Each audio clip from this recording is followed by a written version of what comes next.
জ্বালানি তেল পেতে পাম্পগুলোয় দীর্ঘ লাইনে দাঁড়াতে হচ্ছে, ফলে বেশি সমস্যায় পড়েছেন চাকরিজীবীরা।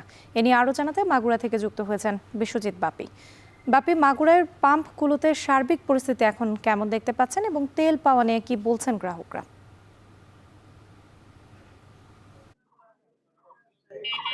রাত্রি আমরা এই মুহূর্তে আছি মাগুরা মা ফিলিং স্টেশনে। এখানে আমরা ভোর থেকেই দেখেছি যে এখানে ৯টা নাগাদ তেল দেওয়ার কথা রয়েছে।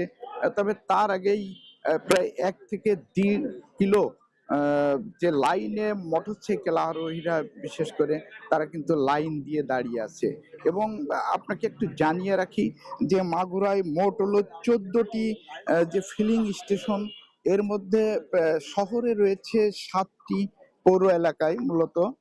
তো এই ৭টির মধ্যে দেখে কিন্তু আর কোনো পাম্পেই কিন্তু তেল দিচ্ছে না, যার কারণে কিন্তু এই মা ফিলিং স্টেশন এই পাম্পটিতে তেল দেওয়ার কারণেই কিন্তু এখানে কিন্তু দীর্ঘ ১ থেকে ১.৫ কিলো কিন্তু লাইন রয়েছে।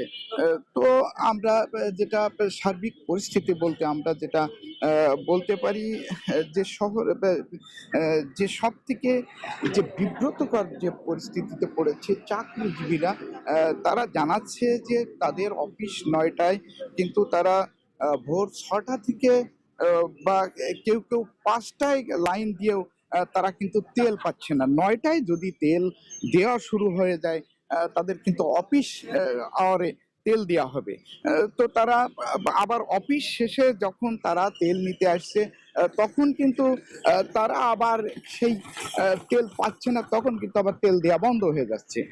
তো সবকিছু মিলিয়ে তারা যেটা জানাচ্ছে যে তাদের জন্য নির্দিষ্ট কার্ড বা তাদের জন্য নির্দিষ্ট স্থানে তেল না দিলে তারা কিন্তু অফিসের জন্য, বিশেষ করে যারা শহর থেকে গ্রাম অঞ্চলে বা বিভিন্ন সেক্টরে যেয়ে থাকে, তাদের জন্য বড় কষ্টসাধ্য হয়ে উঠছে। তো আমরা এখানে পাম্প মালিকদের সঙ্গে কথা বলেছি, পাম্পের কর্তৃপক্ষের সাথে বলেছি। তারা জানাচ্ছেন যে তেল পর্যাপ্ত না থাকায় তারা কিন্তু এই তেলটা কিন্তু দিতে পারছে না। তো সবকিছু মিলিয়ে যে মাগুরায় যে বেশিরভাগ পাম্পগুলো বন্ধ রয়েছে এবং একটি মাত্র পাম্পে তেল থাকায় সেখানে কিন্তু ১ থেকে ১.৫ কিলো লাইন রয়েছে। তো এই ছিল মাগুরা তেলের পাম্প থেকে সর্বশেষ রাত্রি। জ্বালানির সংকট নিয়ে বিস্তারিত জানাতে মাগুরা থেকে যুক্ত ছিলেন বিশ্বজিৎ বাপি।